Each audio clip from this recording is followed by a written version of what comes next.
Salam. Minta maaf Ustazah, saya tertidur. Tak apa, tak apa. Syeda, boleh baca doa dulu? Bismillahirrahmanirrahim. Allahumma aftah alaina rahmatika wa anshur alaina min khaza'in rahmatika ya arhamar rahimin.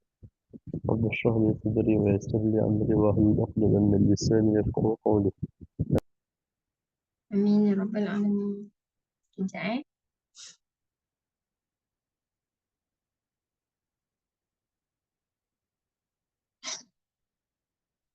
Okey, insyaAllah untuk hari ni subjek pendidikan syariah Islamiah kita akan pergi ke bab yang kedua lah hari ni, kewajipan mengamalkan pemakanan yang halal dan yang baik. Halal dan tayyiban. Okey, sebelum tu sebelum ni kita ada belajar mengenai adab pergaulan dalam rumah kan? Betul tak Adam? Betul. Okay. Dan ada pergaulan dalam rumah ni, ada masih ingat tak apa istimbat hukum dia? Apa hukum mengamalkan adab pergaulan dalam rumah? Adakah hanya sekadar sunat? Wajib. Makruh, haram, wajib. Atas perkataan apa?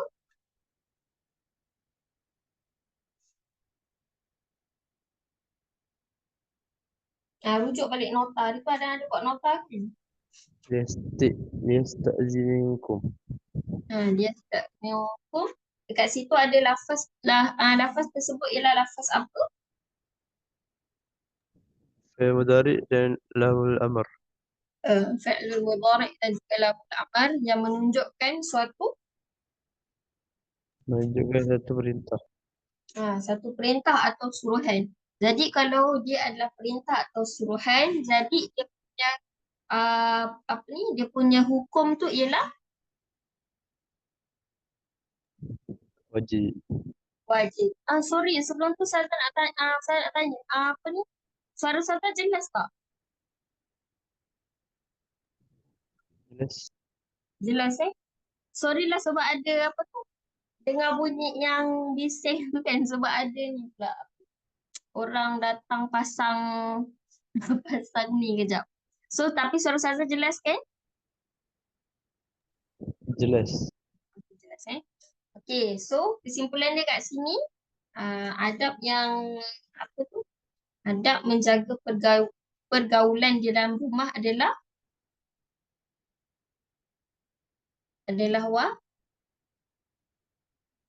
wajib, betul? Betul wajib. Okay. So dah ready nak masuk bab 2 ni? Jadi, So hari ni tajuk kita macam saya sebut tadi ialah kewajipan mengamalkan pemakanan yang halal dan baik. So macam kita tahu, kalau kita nak ambil sesuatu pemakanan, so bila kita makan, makanan tersebut akan masuk dalam badan kita, betul tak? Akan masuk dalam saluran pemakanan, lepas tu akan diproses melalui pemprosesan makanan lah, kan? So, apa yang kita makan tu, itu akan jadi darah daging kita, betul tak? betul. Ke semua yang kita makan tu, semua akan keluar balik. Tak ada langsung yang diserap oleh badan. Ada yang serap badan, ada yang keluar. Ada yang serap pada badan dan ada yang keluar. Jadi, sebab itulah pentingnya untuk kita ambil pemakanan yang bukan saja halal.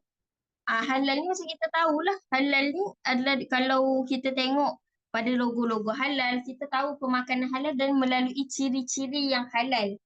Haiwan yang disembelih dengan cara yang betul. Apa lagi? Dan ada dalil yang mengatakan haiwan itu halal dimakan. Itu antara kriteria halal lah. Dan bukan saja perlu halal tapi perlu tayyiban. Apa maksud baik ni? Tayyiban tu maksud dia baik. Tapi apa kita nak tahu baik tu baik macam mana? Macam mana kita nak tahu dah makanan tu baik? Apa yang Allah larang tu jangan teruk. Macam mana? Yang Allah larang tu tak boleh makan. Hmm. Selain tu boleh. Okay. So baik ni maksudnya bukan saja halal tapi baik dan baik itu merujuk kepada dia daripada sumber yang halal. Maksudnya makanan-makanan yang tak ada unsur-unsur syubhah, tak ada unsur-unsur yang meragukan. Okay, jelas kat situ? Okay. So, kalau kat sini macam biasalah kalau kita bercerita pasal pemakanan, of course kita ada yang kita belajar daripada sekolah menengah ke daripada sekolah menengah. Pada sekolah rendah lagi kita nampak benda ni. Betul tak? Apa nama benda tiga segi ni kan? Piramid makanan. Piramid makanan. Bawah sekali yang paling banyak tu apa? Karbohidrat. Karbohidrat. Lepas tu atas tu Sayur-sayuran. sumber vitamin ataupun apa ni sayur-sayuran. Atas daripada sayur-sayuran tu Protein. protein. Okey. Lagi atas protein tu Apa Bukan. atas protein tu sama juga kan? Macam Atas sama. protein tu protein. Tak usah rasa tu. Daging. Tapi ada pula sausage ya. Atas sekali tu ialah Atas sekali. Fat. Lemak. uh, lemak. Okey. So ini Saza tak sentuh banyak lah ya kaitan yang ni. Okay, so asalkan kita tahulah mana yang patut kita ambil banyak dan sebagainya. Okay, so untuk hari ini kita nak sentuh mengenai tuntutan hukum daripada ayat 172 sampai 173 surah Al-Baqarah.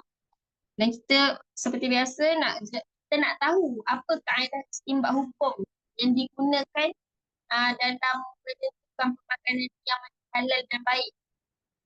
Dan kita nak tahu juga macam mana kriteria pemakanan yang halal dan haram ni. Dan yang keempat, kita nak tahu apa kepentingan kita jaga pemakanan yang menepati tuntutan ayat dalam pembentukan syakhsiah. Syakhsiah ni apa? Pembentukan diri kita lah, akhlak kita. Nombor 5, mencadangkan tindakan sesuai untuk diamalkan dalam kehidupan. Okay. So sebelum tu seperti biasa kita ada tengok. Kita akan tengok dia punya ayat lah yang berkaitan dengan penentuan makanan yang halal dan baik ni. Dalam surah Baqarah ayat 170 sehingga 173. Okay, Adam boleh baca? Bismillahirrahmanirrahim. أعوذ بالله من الشيطان الرجيم. يا أيها الذين آمنوا كلوا من طيبات ما رزقناكم واشكروا لله إن كنتم إياه تعبدون. إنما إنما حرم عليكم الميتة والدم ولحم الخنزير وما أهل لغير الله، فمن اضطر غير باغ ولا عاد فلا إثم عليه إن الله غفور رحيم. Okay, baca sekali maksud dia apa? Wahai orang yang beriman, makanlah daripada makanan yang baik, halal, yang telah kami kurniakan kepada kamu, dan bersyukurlah kepada Allah jika benar kamu hanya menyembahnya. Satu tiga, sesungguhnya Allah hanya mengharamkan kepada kamu makanan bangkai, darah, daging khinzir dan binatang-binatang yang disembelih bukan kerana Allah. Maka sesiapa terpaksa memakannya kerana darurat, sedang ia tidak mengingininya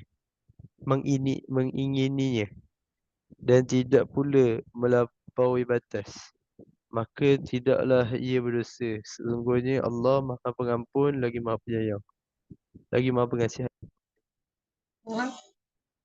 Okey, jadi berdasarkan surah Al-Baqarah 172 sampai 173 ni, antara perkataan yang perkataan darurah, maksudnya maka sesiapa terpaksa yakni memakannya kerana darurah sedang ia tidak mengingininya dan tidak pula melampaui batas, maka tidaklah dia berdosa. Okey, tapi kita nak sentuh kat sini perkataan darurat tu. Apa maksud darurat tu sebenarnya? Adakah bila bila mana kita dalam situasi, sebagai contohlah kita masuk hutan kan. Masuk hutan, lepas tu apa ni, tak ada makanan lain dan kita boleh terus makan, contoh yang ada khinzir. Kita terus makan khinzir saja. Boleh ke macam tu? Dia tak jumpa makanan lain. Ha. Boleh? Tapi kalau masih ada rumput, masih ada buah, masih ada ulat, boleh tak makan khinzir? Boleh. Boleh. Okey. Dalam kalau kita tengok pada perkataan darurat. Darurat ni berasal pada perkataan darar. Maksudnya dia berlawanan daripada maksud, maksudnya manfaat dan sebagainya. Jadi darurat ni kalau kita tengok dia adalah satu situasi di mana situasi itu yang memang dia terpaksa melakukan sampai boleh mengancam nyawa dia. Maksudnya dia dah tak boleh nak melalui kelangsungan hidup. Itulah situasi darurat. Tak ada benda lain lagi dah. Tak ada benda. Itu saja yang tinggal. Jadi dalam situasi darurat, contohnya kalau masuk hutan, tapi masih ada rumput, masih ada buah, masih ada ulat, masih ada binatang lain, kita kena dahulukan itu dahulu. Tak ada sangat yang lain tu, baru boleh ambil khinzir tu. Itu pun tak boleh makan sampai kenyang. Okay, jelas Adam? Jelas. Jelas tak Adam? Okay. Maksudnya tak ada makanan baru boleh makan. Ya, betul. Tak ada makanan lain.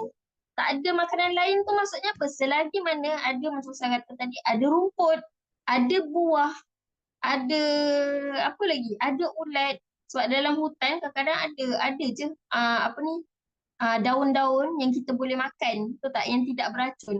Tapi janganlah ambil. Kalau macam daun tu kita tahu. Contohlah yang tinggal daun beracun dan juga khinzir. Tapi ni tadi kata ada daun kena makan. Tapi kalau kita tahu daun tu ada racun, memudaratkan, kita tak bolehlah ambil. Sebab kalau pernah dengar tak maqasid syariah?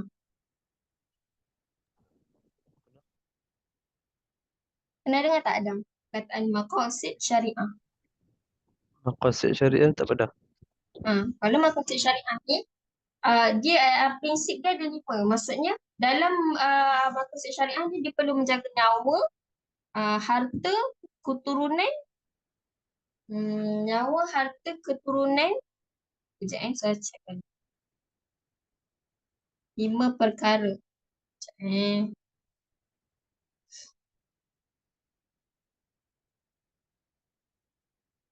nyawa, agama, nyawa, akal, keturunan dan harta. Walaupun kita dalam situasi darurat macam mana sekalipun, kita mesti jaga 5 maqasid syariah ni. Yang memang setiap umat Islam perlu jaga. Agama, nyawa, akal, keturunan dan harta, tidak kira mana-mana situasi yang berlaku kat atas diri kita. So, dalam situasi tadi, contoh ada tinggal daun dan daun itu beracun dan ada khinzir sahaja. Dan kita tahu daun tu beracun. Dan antara ciri-ciri yang makanan yang kira-kira halal ialah tak boleh makan, maksudnya tak boleh memudaratkan diri lah. Kalau racun tu memudaratkan diri kita tak? Memudaratkan. Of course memudaratkan. Boleh meninggal lah kalau makan. Jadi dibolehkan, diharuskan untuk memakan khinzir. Tetapi ada kadar dia. Kita panggil darurah tuqaddaruhu biqadarha, ataupun maksudnya darurat pada kadarnya. Ni kalau ada buku nota boleh tulis, catat kat situ. Darurat tadi, dan darurat ini situasinya kalau boleh Adam catat macam mana situasi tadi. Dan kemudiannya apabila dibolehkan makan khinzir ataupun makan, jarang orang, selalunya dalam hutan jarang, anjing tu ada. Tapi anjing dan khinzir selalunya orang akan makan khinzir lah. Kan tak ada orang makan anjing.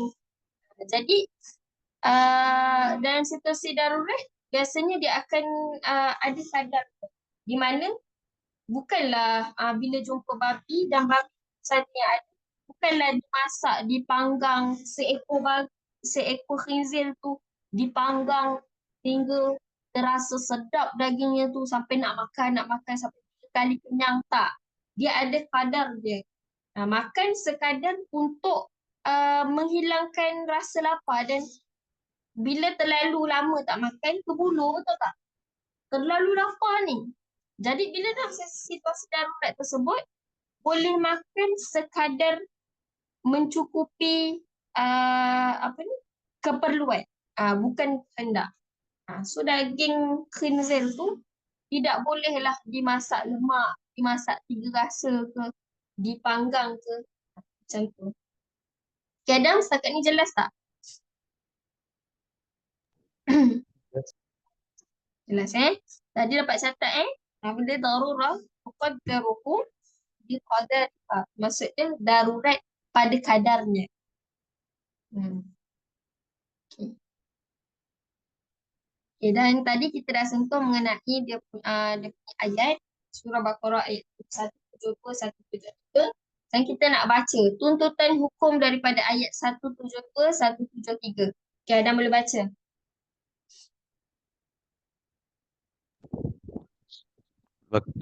Makanan merupakan satu keperluan kepada manusia untuk meneruskan kehidupan. Kebanyakan hasil sumber makanan diperoleh daripada haiwan dan tumbuhan. Nilai kandungan zat yang terdapat pada haiwan dan tumbuhan ialah Gizi. gizi yang terbaik untuk pertumbuhan tubuh badan. Justru Islam menitik beratkan hanya pemakanan daripada sumber yang halal diiktiraf dalam kehidupan. Ayat ini juga menerangkan tentang keharusan makanan daripada sumber yang haram dalam keadaan darurat tanpa melampaui batas. Tanpa melampaui batas ni lah kita merujuk kepada darurah pada kadarnya. Okay. So ni huraian dia sama lah seperti tadi. Okay, ada sambungan tak? Okey, baca sambungan ni. Dalam ayat ini Allah mengharamkan kepada umat Islam daripada memakan bangkai, darah dan daging khinzir serta binatang yang disembelih bukan kerana Allah. Pengharaman tersebut amat penting dalam memastikan kebersihan dan kesucian makanan. Sekiranya perkara ini tidak dipatuhi, maka akan memberi impak. Betul ke? Impak. Memberi impak kepada kesihatan tubuh badan dan juga akal. Contohnya dalam hal yang melibatkan sembelihan. Islam telah menetapkan prosedur yang sistematik ketika melakukan sembelihan. Tahap kebersihan peralatan sentiasa diberikan penekanan agar hasil sembelihan itu suci dan sempurna. Okay. So kalau dari ayat ini tadi, Ustazah nak berbalik pada yang darurah tadi. Tadi Ustazah beli contoh darurah satu, iaitu apabila kita masuk hutan dan tiada makanan lain selain khinzir, kita diharuskan untuk memakan khinzir tersebut, tetapi dengan kadarnya, maksudnya tidak melampaui batas. Contoh situasi lain juga, contohnya apabila dalam bentuk urusan muamalah sebagai contohnya. Contohlah kalau dalam industri kewangan kan, takaful contohnya takaful. Kita ada dua kan, takaful dan insurans. Apa beza takaful dengan insurans ni? Sama ke? Sama. Tak ada beza. Apabila perkataannya lain, pasti dia ada perbezaan. Dan Adam rasa apa perbezaannya? Insurans tu apa? Takaful tu apa? Biasa dengar tak insurans dan takaful ni?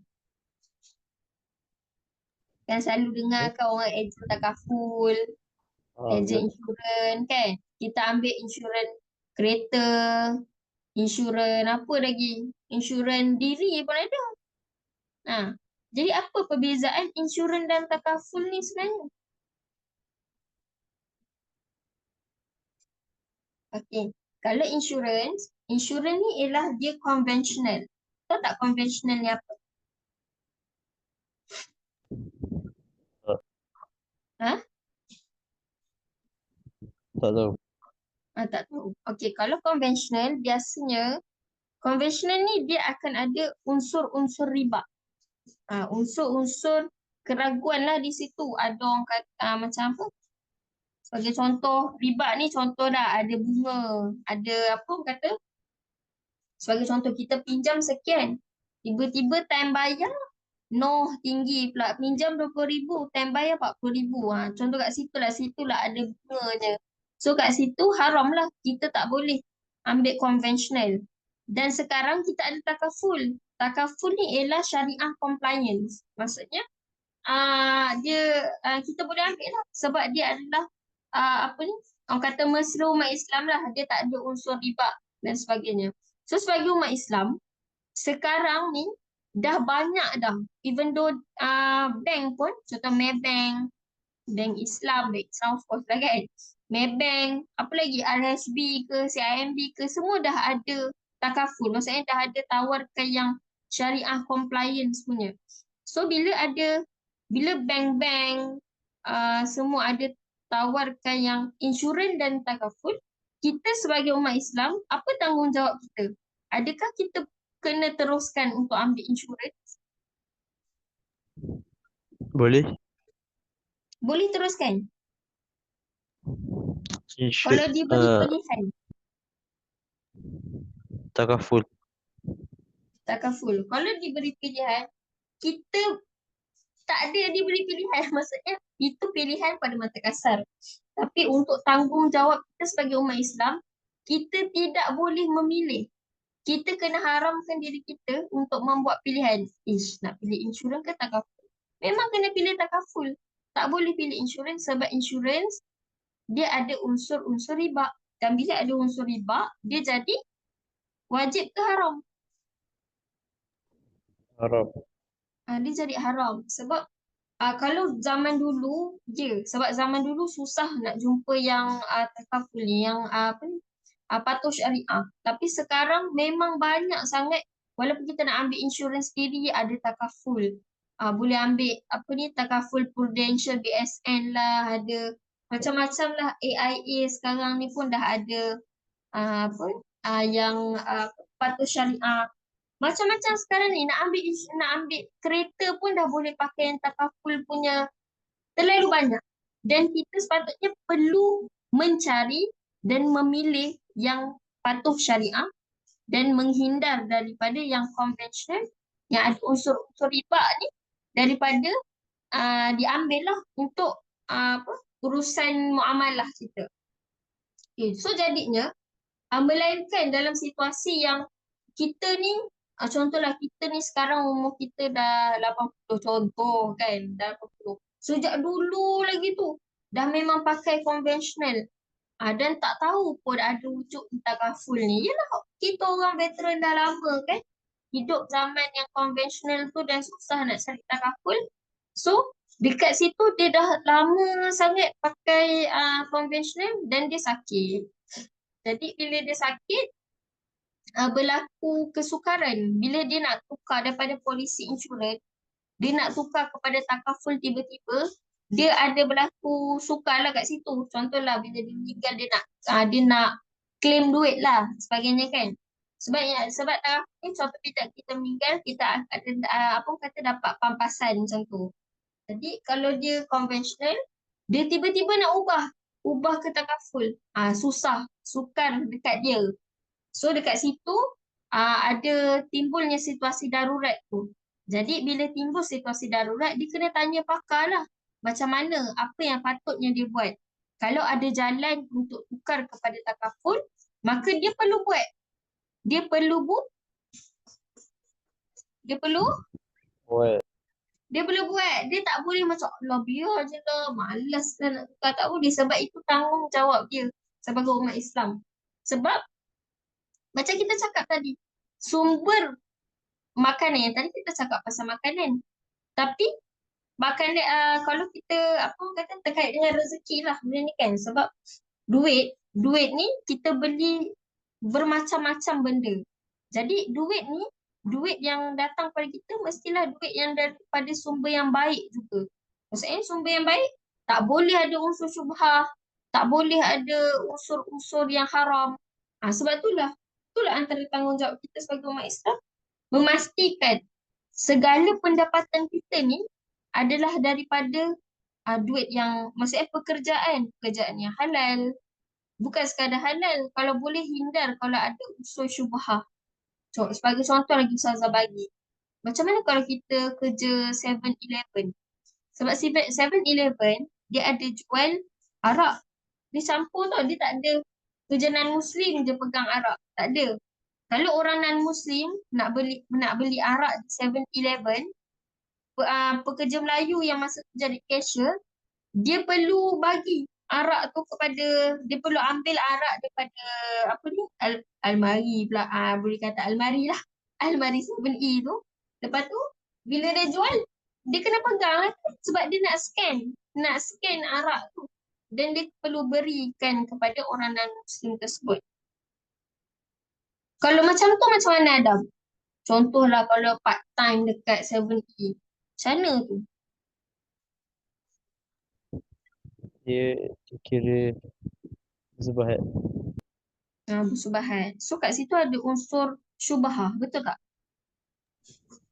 Betul. So kalau Adam, apa tindakan Adam? Berarti kerja. Sebab kita tahu yang tu ada unsur syubhah, kita dikira bersubahat. So kalau Adam sedang bekerja dekat situ, apa tindakan Adam rasa? Berarti kerja. Berhenti kerja. Dia kalau seeloknya memang berhenti kerja lah. Sebab kita kalau boleh nak hindarkan rezeki yang kita dapat tu. Sebab duit yang kita dapat tu adalah, bila kita dapat duit, apa yang kita akan buat? Kita bayar, contohlah kita ada komitmen rumah ke, tapi saya contohlah ambil dalam konteks Adam kan, seorang pelajar. Biasanya kalau awak dapat duit, awak beli apa? Rumah. Macam mana? Kalau awak dapat duit, contohlah awak bekerja, awak dapat duit, awak rasa awak akan menggunakan duit itu ke arah mana? Awak akan bayar apa dengan duit tu? Awak akan beli apa? Makanan. Makanan lagi. Apa lagi awak akan guna duit tu? Pakaian. Pakaian. Ada lagi tak? Minuman. Minuman lagi? Bayar benda-benda lain. Ha? Bayar benda-benda lain sekali. Bayar benda-benda lain sekali. Dan kalau macam contohlah kita sebagai seorang anak, contoh kalau kita dah bekerja, antara keberkatan lain yang kita nak rasa keberkatan rezeki kita tu betul-betul, antaranya ialah dengan memberi duit kepada Anak yatim. anak yatim, kepada ibu ayah. Antara sumber keberkatan rezeki, contoh kalau Adam dah bekerja nanti, tak kisah gaji kita berapa. Contoh gaji kita sebulan tak kisahlah sikit. Contoh 700, 1000 ke, 2000 ke. 3,000 ke, tak kisahlah gaji kita berapa banyak, walaupun kita rasa sedikit, kita rasa macam ish tak cukup untuk diri aku. Tapi untuk kita merasai kelazatan, kenikmatan rezeki itu tersebut, saya kata banyak tak semestinya cukup dan sikit itu tak semestinya tak cukup. Tetapi berkat semestinya cukup, betul tak? Semestinya cukup berkat. Jadi antara cara untuk kita merasai nikmat keberkatan rezeki itu ialah kita beri sedikit duit kita kepada ibu bapa kita. RM50 ke. Kalau kita mampu RM50, bagi RM50. Kalau kita mampu 30, bagi 30. Kalau kita mampu RM10 je bagi RM10. Kita percayalah, walaupun duit kita tu tak cukup, yang kita rasa tak cukup, tapi Allah akan bagi rezeki dari cara yang lain, daripada arah yang kita tak sangka-sangka pun. Ingat perkara tu. Kalau ada duit nanti, beri ataupun berilah kepada saudara mara yang terdekat ke, tak kisah siapa, tapi dahulukanlah ibu bapa kita selagi mana dia masih ada. Sebab tu sebenarnya kunci besar untuk kita peroleh keberkatan rezeki kita. Sebab kena percaya perkara tu. Lagi aku salah cakap tadi sebelum saya cakap kunci keberkatan rezeki tu. Apa tadi ada? Bila Ustazah cakap tadi. Sebelum tadi saya cakap apa tadi ada? Pasal kunci rezeki kita kena bagi kat mak bapak. Sebelum tadi apa? Keluarga terdekat. Sebelum pada tu. Yang sebelum saya cakap pasal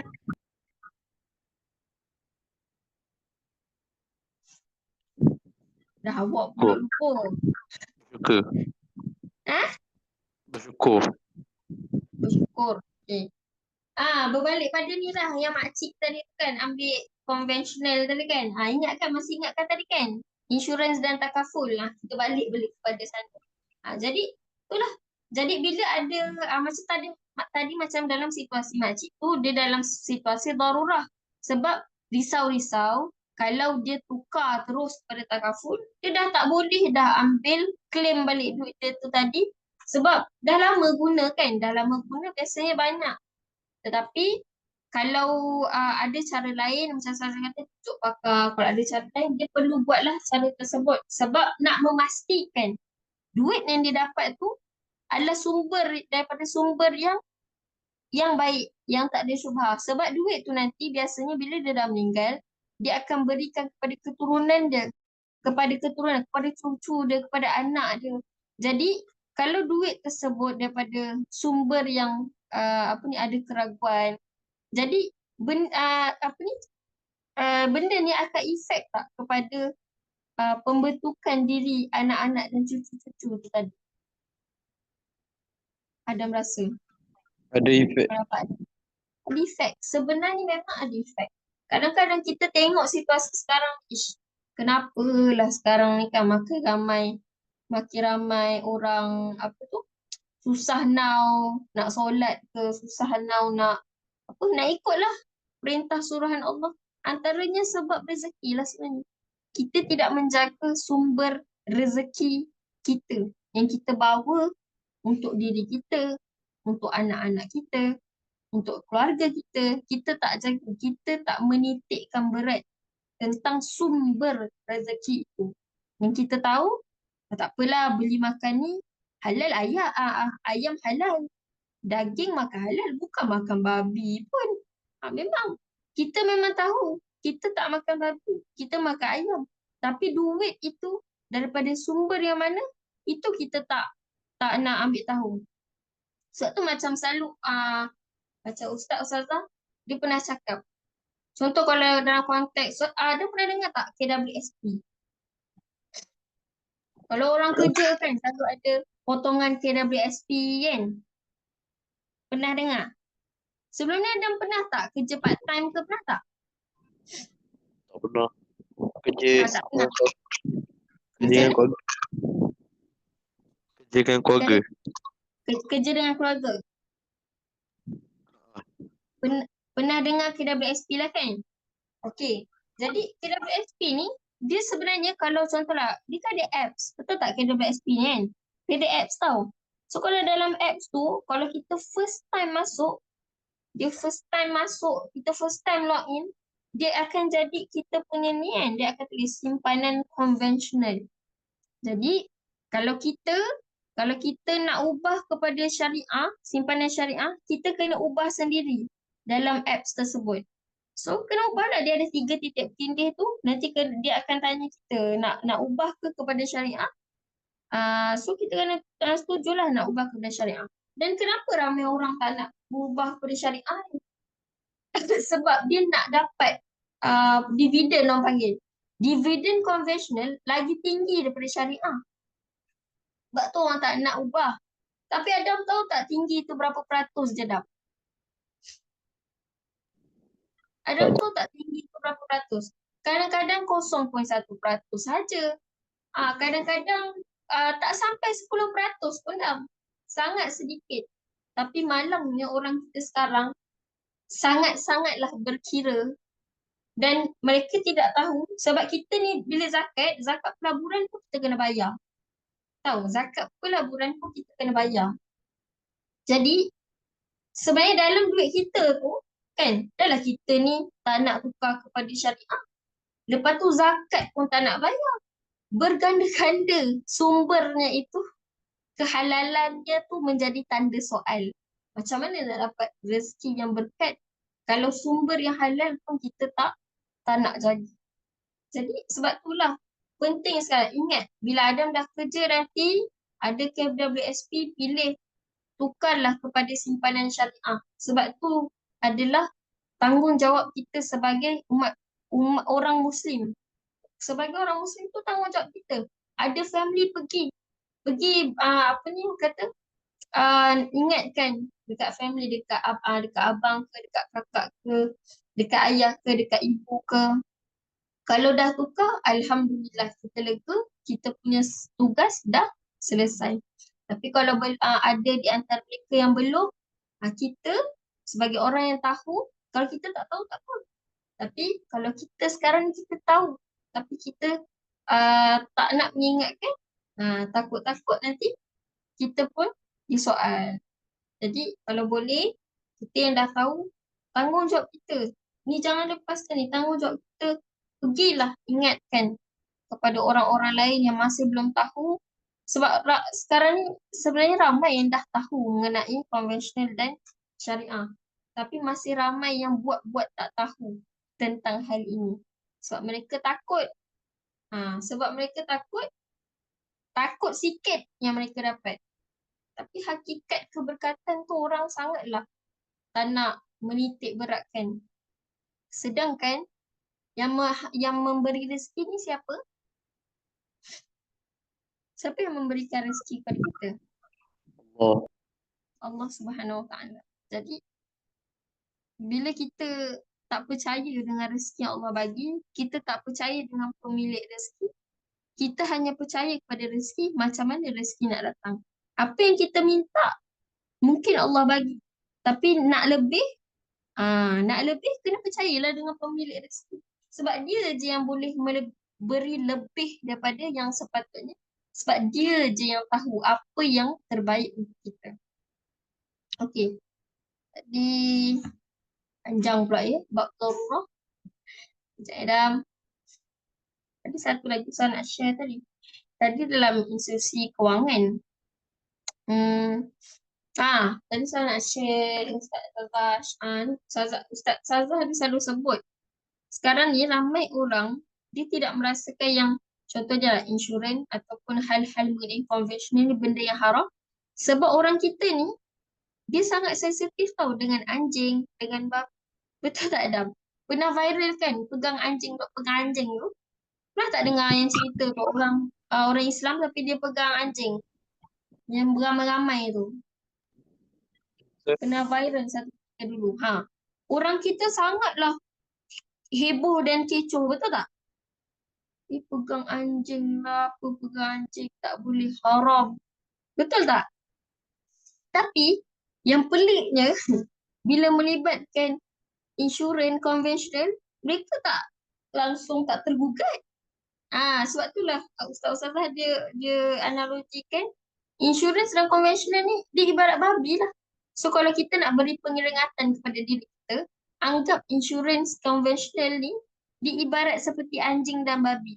Sebab ni mereka ni haram muabad, haram selama-lamanya, betul tak anjing dan babi ni? Jadi apabila kita merasakan insurans dan konvensional tu ibarat anjing dan babi, kita akan rasa benda tu adalah haram untuk kita. Tapi kalau kita rasa insurans dan konvensional ni macam alah, apalah, sikit je pun, 0.1% je. Tapi 0.1% tu lah yang Allah akan tanya nanti. Yang akan ditanya nanti di akhirat kelak. Okay. Dan seterusnya ialah kaedah istinbat hukum. Ya, Adam baca Adam.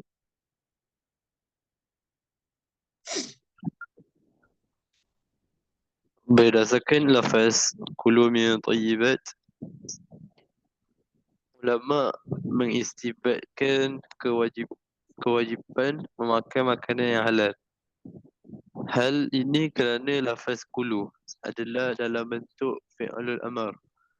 Dia menunjukkan perintah untuk makan makanan yang baik-baik. Setiap perintah daripada syarak adalah wajib. Oleh itu, kita wajib memilih makanan yang halal dan berkhasiat dalam kehidupan seharian. Okay. So kat sini lafaz dia adalah lafaz apa? Kulu min tayyibat. Dan lafaz yang diambil daripada perkataan yang diambil daripada lafaz kulu min tayyibat ialah perkataan kulu, betul tak? Dan perkataan kulu ni ialah dalam bentuk fa'lul amri yang menunjukkan perintah. Dan saya sebut kalau sesuatu yang menunjukkan perintah atau suruhan, dia punya hukum ialah wajib. So kita wajib memilih makanan yang halal dan berkhasiat dalam kehidupan seharian. Okey. Ini panjang lah. Ustazah tak minat sangat baca panjang. Sekejap Ustazah ambil. Sekejap.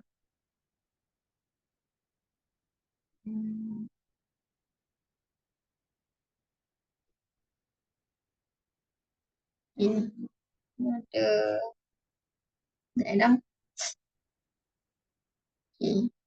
Ni pendek sikit. Saya lupa pula. Patutnya perlu buka ni tadi.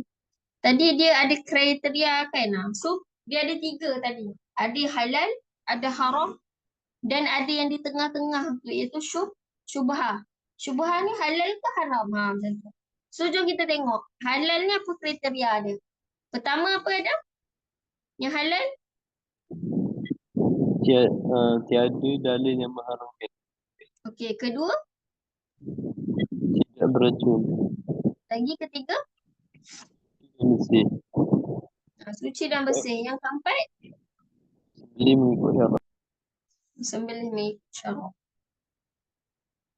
Okay, next ialah yang haram. Apa kriteria yang haram? Dalil yang mengharamkan beracun, kotor, tidak disembelih. Disembelih mengikut Tidak sembelih mengikut syarak. syarak. Ataupun bila tak disembelih ikut syarak, dia jadi bangkai. So kalau bangkai maksudnya tak boleh makan. Okay, kemudian syubhah. Apa maksud syubhah? Syubhah ialah makanan tidak dipastikan halal dan haram. Contoh makanan tidak tiada logo halal yang sah.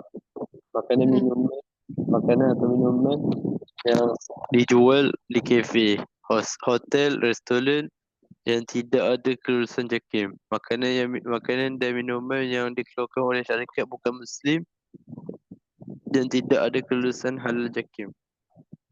Menerima hadiah atau sumber dari sesuatu syarikat yang ada kepentingan perniagaan kerana dikhawatiri ianya rasuah. Dikhawatiri oleh rasuah. Kalau perasan, contoh daripada makanan yang tadi logo halal yang sampailah makanan dan minuman yang dikeluarkan oleh syarikat bukan Muslim yang tidak ada kelulusan halal JAKIM itu semua mengenai halal. bawah sekali tu mengenai thayyiban. Menerima hadiah atau hamper dari sesuatu syarikat yang ada kepentingan perniagaan kerana dikhawatiri ianya rasuah. So kat sini nak tunjukkan kepada kita, macam beg tu tadi juga, ambil makanan halal dan juga baik. So bila ada unsur-unsur riba, unsur-unsur rasuah, ada unsur kedua-duanya ni, banyak lagi unsur yang macam unsur-unsur lain lah yang tidak baik. Maka ianya tidak boleh, tidak dibolehkan. Kalau macam ni ada unsur rasuah, kan? Contohlah syarikat A. Syarikat A ni dia kekurangan dana. Selalu syarikat ni dia kurang dana. Contoh dia nak buat program. Nak buat program apa? Contohlah program dia program bersama syarikat lah. Tak kisahlah apa-apa program pun. Contohlah program buat berbuka puasa bersama anak yatim. Oh, dah buat dah niat dah cantik dah tu. Nak buat bersama anak yatim. Sekali duit tak ada. Duit tak ada nak terima dana ni. Okey, syarikat B pun cakap, aku boleh bagi dana lah kat kau. Tapi kau ni lah sikit. Bagilah apa ni. Kau naikkan sikit nama syarikat aku. Nanti aku bagi kau nanti aku bagi kau 1 juta. Contoh. Maksudnya dia bagi tu dengan niat something. Maksudnya dia ada niat lain. Bukan atas niat ikhlas. Tu rasuah lah tu. Menerima hadiah menerima hadiah atas sebab-sebab tertentu. Tu adalah rasuah. Sebab kalau bagi hadiah ni pemberian. Dan bila pemberian, dia tak ada niat untuk pulangkan balik. Tak ada untuk pulangkan semula. Sebab tu adalah hadiah. Hadiah pemberian. Maksudnya kalau kau dah beli, kau tak boleh nak harapkan balik pada orang tu. Tu dah tak jadi hadiah dah tu. Tu adalah rasuah. Jadi rasuah pun haram. Tak boleh. Okay. Lagi next. Adalah apa? Kepentingan tadi kita tak belajar lagi kan Adam kan? Okay. Kepentingan Adam baca. Nombor 1. Menghasilkan sistem metabolisme badan dan tahap antibodi yang kuat. Perkembangan mental menjadi cerdas, mudah menghafaz, khusyuk solat. Makanan haram dan syubha menyebabkan ibadah dan doanya tidak diterima oleh Allah. Perkembangan pembesaran manusia lebih sempurna dari aspek fizikal supaya manusia dapat menjalankan tugasnya dengan begitu baik dan sempurna. Ya. Ini antara kepentingan. So, kepentingan ni kita bincang dalam aspek jawab exam Kalau jawab exam, kepentingan apa satu lagi tadi? Kepentingan dengan hikmah. Kalau dia tanya apa kepentingan, apa hikmah, biasanya tu adalah jawapan kita pun boleh jawapan yang umum. So nanti kita akan belajar macam mana cara kita nak hafal beberapa kepentingan tapi dia boleh jadi jawapan tu untuk semua tajuk. Tu nanti kita akan belajar. Okay, tu antara kepentingan lah yang walaupun kita belajar yang maksudnya satu benda tu untuk boleh pakai semua, tapi jangan lupa untuk baca juga. Okay? So kena setiap kali kelas Suazana Adam buat refresh dulu tajuk-tajuk yang kita belajar. Boleh Adam? Boleh. Boleh. So kita baca pula apa amalan untuk apa tadi tajuk dia? Lupa dah Ustazah. Amalan untuk memastikan pemakanan tersebut halal. Pertama, mendapat nasihat dari mendapat pakar. dia tu. Dia typo. Mendapat nasihat. Mendapat nasihat dari pakar pemakanan. Menyembelih binatang ikut syariat. Jauhkan diri daripada makanan syubhah. Beli makanan yang ada logo halal JAKIM. Baca kandungan makanan. Apabila membeli makanan, 6 beli produk apa tu? Beli produk makanan orang Islam. Membeli beli produk makanan orang Islam. Ha. Pernah dengar Buy Muslim First dulu tu, yang BWF tu. Dulu pernah famous tau BWF tu. Buy Muslim First. So sekarang sampai sekarang pun sebenarnya ada lagi. Tapi tak salah pun kalau kita contohlah. Tapi saya ni selalu beli makanan kat Safe. Saya selalu beli makanan kat Zimat. Jarang nak ada produk makanan yang semuanya daripada orang Islam yang buat. Okay. Apa ni, maksud yang makanan orang Islam yang buat ni, bukanlah, maksudnya bukan Ustaz nak cakap dekat pasar raya tu orang Islam buat. Itu pun orang Islam buat. Maksudnya dia macam orang Bumi Putra kita. Faham tak? Maksudnya orang Malaysia kita buat. Lepas tu Buy Muslim First tu maksudnya orang yang kita buat. Lepas tu kita pasarkan yang dekat pasar raya tertentu tu. Tu memang produk yang Bumi Putra buat. Tapi kalau macam dekat pasar raya, selagi mana dia ada halal jakim, boleh je lah beli. Faham? Okay. Sekejap. Lagi. Baik. Ustazah nak sentuh sembelihan tadi. Tadi kat nota tu kat mana?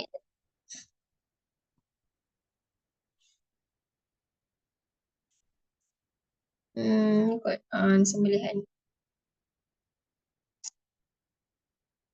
Dan saya rasa kita tak sempat buat nota hari ni. Kalau Ustazah bagi tas kat Adam boleh tak? Nanti Ustazah bagi Adam, Ustazah share ke Adam yang Prezi tadi tu, yang ni. Sebab yang ni mudah sikit untuk nak buat apa ni? Nak buat nota. So Adam boleh tengok kat sini ringkasan, buat ringkasan, jangan lupa istinbat hukum macam mana. Tapi cumanya kat sini dia punya istinbat hukum adalah dekat warna oranye. Dekat sini yang merah-merah ni adalah biasanya kebiasaan tajuk-tajuk kita, dia akan menggunakan perkataan ini adalah dalam bentuk apa? Fa'lul madhi ke, fa'lul mudhari' ke, fa'lul amal. Dia tunjuk contoh. Okay? So jangan pelik pula, ni apa hal pula panjang tiba-tiba lah ni kan. Ni adalah contoh-contoh. So yang kalau kita nak tengok yang apa istinbat hukum untuk ayat yang tadi tu, untuk yang kita belajar makanan yang halal dan baik, ialah yang dekat warna oranye ni. Jelas Okay. Banyaklah ada boleh tengok ciri ni tadi. Kalau kriteria yang halal dan haram ni ada letak kat sini. Halal boleh tengok kat sini. Lepas tu kriteria haram boleh tengok kat sini. Dan dia ada advance sikit. Dekat dalam teks dia tak ada sebut makna syubhah dan sebagainya. So kat sini Adam boleh ambil. Apa itu syubhah, ada apa contoh-contoh dia. Boleh ambil kat sini. Apa lagi?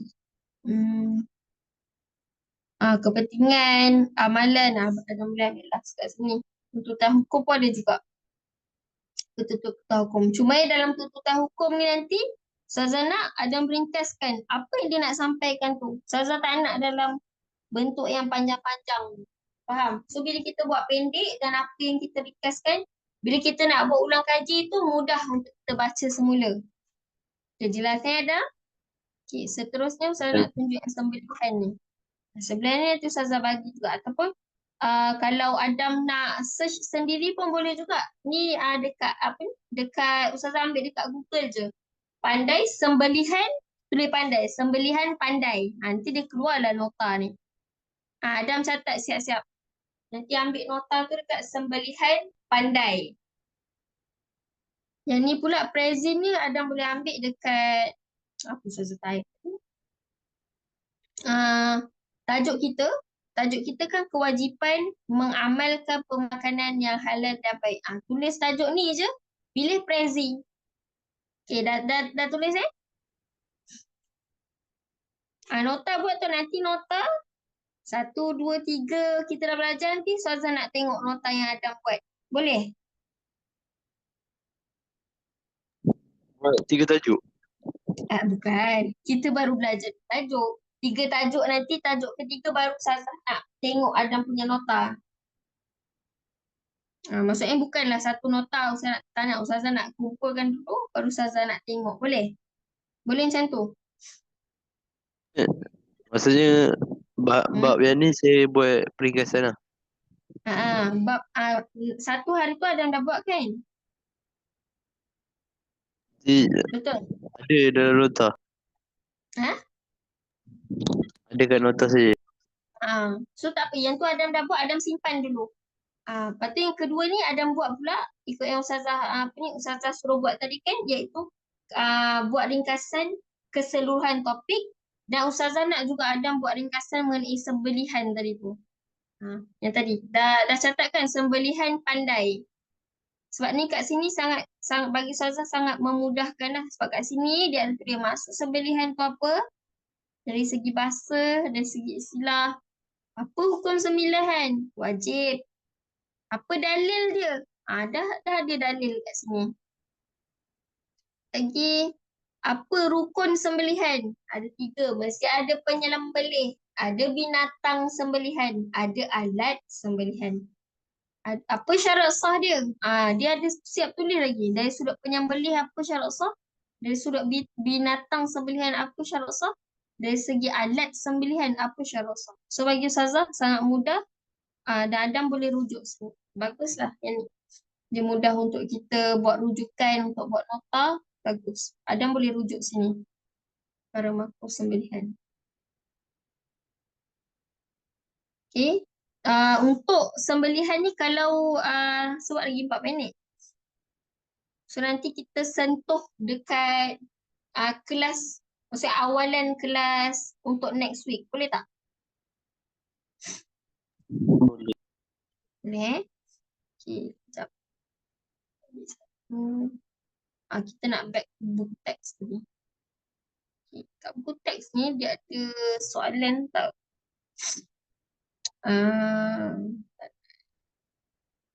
Ni.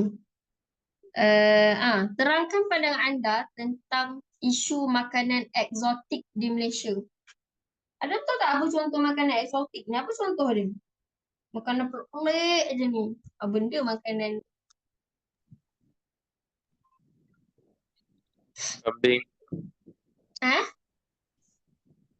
Kambing. Kan? Kambing? Kambing bukan makanan eksotik.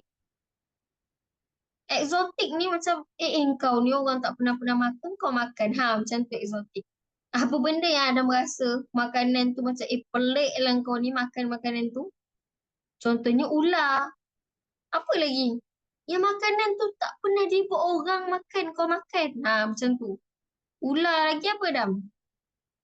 Kalau kambing ke, kibas ke, apa lagi? Unta ke. Itu orang boleh makan, tak ada masalah. Sebab binatang al-an'am, binatang 4 kaki. Dan ikan, segala jenis ikan, segala binatang al-an'am, yang binatang 4 kaki itu tak ada masalah. Kita boleh makan. Binatang 4 kaki, yang itulah. Boleh makan. Tak ada masalah. Tapi tak bolehlah dia beracun ke, dia haiwan yang menerkam ke. Tak bolehlah, tu terkecualilah. Apa lagi, Dam? Contoh makanan eksotik, Dam. Apa Biawak. lagi? Cicak. Biawak lagi. Lipas. Cicak. Lipas. Katak. Betul. Semua tu antara contoh-contoh makanan eksotik. Sebelum Ustazah nak bagi, lagi 10 minit lagi. Sekejap, Ustazah nak tunjuk awak. Nanti awak boleh baca lah ni. Ustazah nak share dengan awak mengenai persoalan eksotik. Ni ahli kitab. Mana tadi? Ni kot. Okay. So, ni untuk rujukan soalan tersebut, Adam boleh pergi ke ni, Al-Kafi. Catat tau. Nanti Ustazah nak Adam baca ni. Al-Kafi 687. Adam tu type je Al-Kafi 687, mesti dia akan keluar. Al-Kafi 687. Dia ada cerita dalam ni haiwan-haiwan yang haram untuk dimakan di dalam Islam. So kebanyakan haiwan eksotik ni, contohlah orang nak makan harimau. Boleh ke nak makan harimau?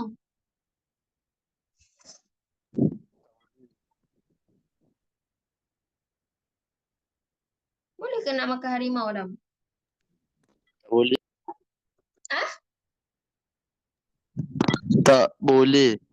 Tak boleh. Ya, betul. Tak boleh nak makan harimau. Sebab apa? Cuba tengok prinsip kedua tu. Ni antara huraian awak boleh guna lah. Semua binatang buas yang mempunyai taring yang kuat untuk menangkap mangsa adalah haram untuk dimakan. So contohnya binatang tersebut, contohnya Ada salah satu contohnya ialah harimau, gajah, singa. Semua tu tak boleh makan. Dan kat sini juga ada dalil sikit awak boleh rujuk, boleh baca. Okay? So untuk persoalan yang tadi tu Ustazah nak awak baca dekat Al-Kahfi 687 ni boleh? Ni antara task untuk awak tau. Boleh. Okay, boleh Adam So next, satu lagi. Ni persoalan ni pun Ustazah nak ni. Kita rungkai sama-sama. Soalan dia kata, soalan pertama, Ruqayyah memakan daging khinzir demi menyelamatkan dirinya disebabkan darurah. So apa hukum dia?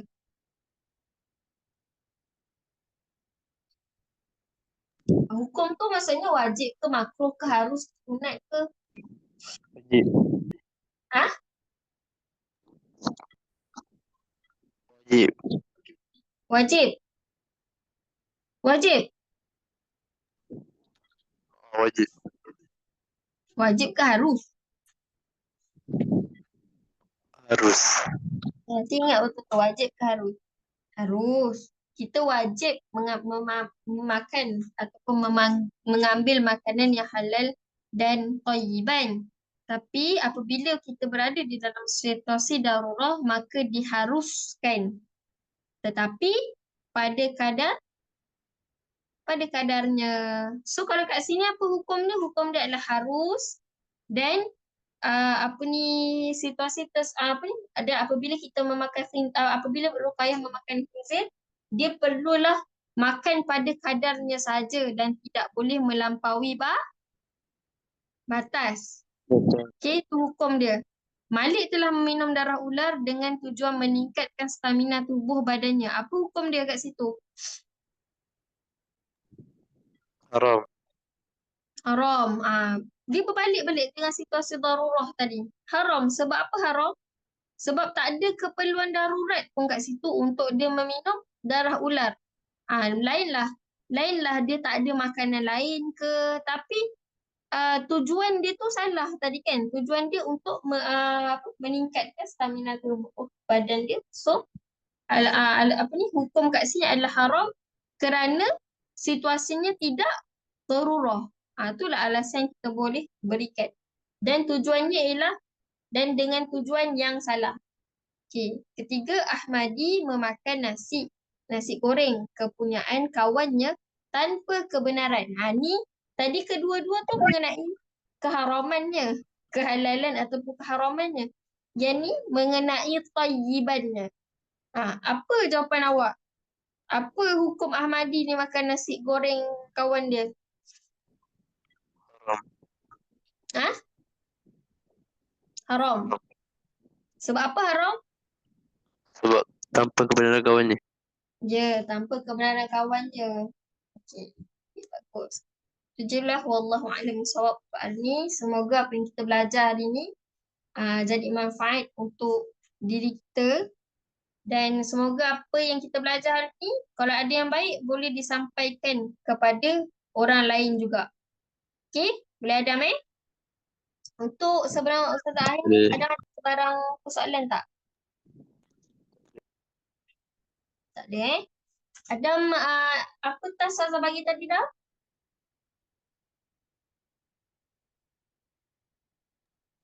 Buat rumusan ringkasan untuk bab 2 pasal halalan tayyibah tu. Lepas tu sembelihan. Lepas tu sembelihan tu yang tadi tu dekat expander, tapi kalau ada perasan dekat expander tu dia tak ada mengenai cara sembelihan. Cara sembelihan tu kalau Adam rajin boleh cari juga tentang macam mana cara penyembelihan. Nanti dekat next punya session kita bincangkan tentang macam mana cara penyembelihan yang betul. Boleh? Tambah tu sikit. Boleh tak Adam? Macam mana? Dekat apps yang pandai tu saya share kan. Awak tak semestinya boleh rujuk pandai tu je tahu. Tapi yang pandai tu saya syorkan sebab dia mudah untuk awak nak buat nota. Sebab kat situ dah siap-siap berbahagikan dah. Awak pun tengok tadi kan. So awak boleh rujuk situ untuk buat nota. Tapi sekiranya awak ada jumpa yang lain, awak boleh guna, tak ada masalah. Dan tapi dalam app pandai tu dia tak ada menerangkan tentang cara pun. Tak Ustazah terlupa pandang. Saya rasa tak ada cara sembelihan. Dia ada maksud, hukum, dalil, syarat, perkara sunat, perkara makruh. Dan dia tak ada cara. Betul tak, Adam? So, Azana, Adam cari macam mana cara sembelihan yang betul. Boleh? Boleh. Dan satu lagi apa tasawuf tadi? Saya suruh baca apa? في 687. Al-Kafi 687. Okey. InsyaAllah. Uh, terima kasih untuk hari ini. Selamat berpuasa. InsyaAllah kita jumpa lagi next session. Okay. Assalamualaikum warahmatullahi wabarakatuh. maaf. Okey, tak apa. Terima kasih, Dam.